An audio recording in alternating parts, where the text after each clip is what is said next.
See these pots I put in? Yep. It's because it's a great way of adding colour. Do you know what I mean? Yes.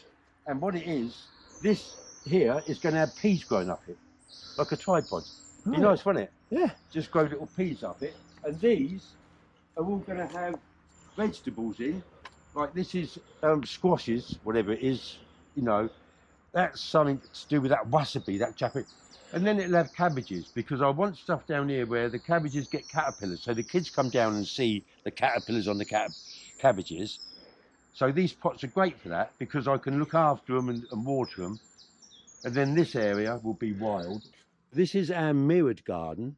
So what's lovely is when you look in here, you can see yourself in all different angles. So yeah, so you see, so I'm looking at a shot of my face there, which I don't know where it's coming from, and it's an angle I never normally see from that side, which is really impressive, and I absolutely love it in here. So it's, yeah, and the mirrors were given to me, and then someone gave me a Christmas tree which I split up.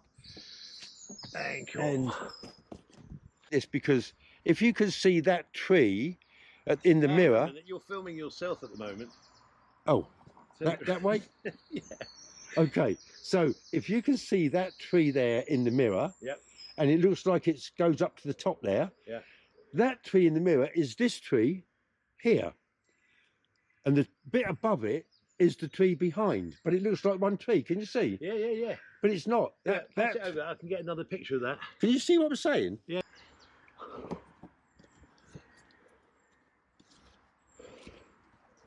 Bloody hell, this is vast. I know.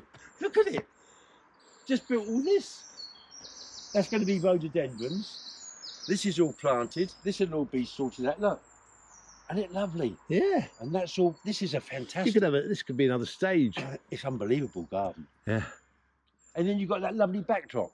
Oh, absolutely. Look at these beautiful vistas that you get. I know. You know, we're up amongst the trees. I love the way the sun dapples across through the leaves and everything. It's incredible. It's incredible. And then, so, just move this thing out of the way. Then, Nick, see this path? Yeah. That path will lead up to where the men's club is, but you'll go up the path, through a glass chalet, and come out the other side in the men's club. Is that going to be bonkers or what? Honestly, if you knew the work in clearing this lot, just show the people what it was like, Nick. That's what it was like. This whole garden that we're doing was like this. Only the whole thing you were a few seeing. weeks ago. The whole thing, though, this whole garden was like that. Everything you see that I've done, it was just overgrown with blackberries and hawthorn. So look at that lovely fence I've created. It's a marvellous, absolutely marvellous. It's got 2 little windows in it, and there's all ivy now. Is this ever going to be finished? I don't know. And look, I had some old cane, so look what I did with it. I put it up there, and I'm going to grow stuff up that as well now, because I like getting as much, because what will happen, it'll grow with thick ivy and that, and birds will nest behind it. You have to just keep creating things for wildlife. So all over this garden, I've had loads of nests this summer, this spring. They all come and nest in this, and they use it as a feeding station. You know, all the birds come here early in the morning. Like now we're both here. They're not here so much, but once we're gone, they just come, and it's crazy. Isn't it lovely, Nick? It is. No, it's wonderful what you've done here. You wouldn't get many better spaces anywhere. I mean, the thing is, for people to come down and just enjoy it. Yeah, that's what I like. For them to understand and get the feel of this, it's a privilege to be here. It's not me, it's this wood. And it's a privilege to be sat here looking at these gorgeous trees that have been here for years and years, that have seen everything. And you know how much they mean to me because of what they are, trees. You know, who doesn't love a good tree? And it's where our soul, everything about the trees, you know, they're looking at us now, and I feel like, it feels like they're the trees in the Wizard of Oz, the apple trees, you know, when they was throwing apples, and they're all looking at us now. thinking about us, talking to one another. Look at them two down there. Yeah. And they've seen it all. Anyway, I know I talk a load of old cobblers. No, I actually don't think so, really. But look at that. See where I create these little things? Yeah. But that's great habitat for wildlife. Yeah. You know, all these things I do, look, these trees, I lug all these trees around. Look at them. Yeah. I have to lug everything by hand. So all this wood that comes, I have to bring it all down from the top. What happens when you're gone? What? Well, I mean, eventually you might kick the bucket and everything. I hope people look after the garden. If they don't, it won't matter because it'll always be here and it'll just evolve. It'll go back to its natural way more, maybe. I don't know. I've dug out a lot of the old blackberries and the stuff that just kept growing. You have to dig them out, otherwise they come back. Yeah. And if you don't, you'll see over there where I haven't, it just grows again. But where I've dug it out, and it took me ages to dig them all out and chuck them down the bottom, because all the rubbish gets recycled. It all goes down the bottom. So everything gets recycled, you know. And if I burn anything, I recycle the ashes because it's the same thing.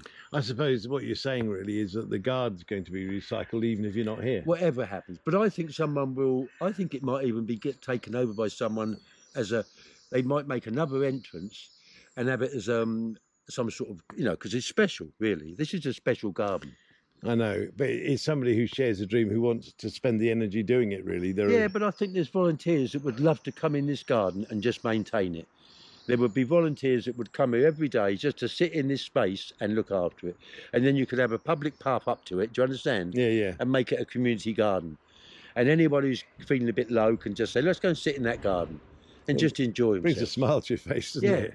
So I mean, on the one moment you've got these wonderful bits of nature, and then you've got your burgers and chips coming over there, and your furry little plants that you insist are natural. I know. I've got more to come. You won't believe what I've got. I would. There's a lot of things to come. Yeah. But look, it's just. Come on, let's go. Otherwise, the animals will never come and feed. No, let's go. And I've got to put this back where we. I guarantee you'll get some good food. It'd be interesting for me to see what happens. But yeah. I think the feed will certainly encourage them. Yeah, we'll have a nice cup of tea. Oh, hang on. I'm surprised my fox ain't down here with the babies. He comes. See these magpies, they'll all be here in a minute. There's so many magpies this year. Magpies everywhere.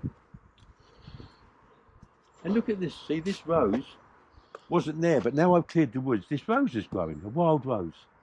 And I'm training it back onto itself, and that rose is growing.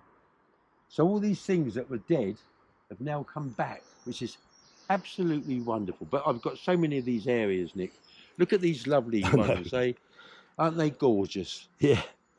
Oh, they are so beautiful and lovely. She did this, I've got to actually get this stuck back on, but she brought these up and they are so beautiful. And when I had the alliums coming out, it was great, the colours of Kirsten's work and the alliums together. Yeah. I've got a walnut tree there for the squirrels. These are rowan trees, obviously, but all these have got berries. See all the berries?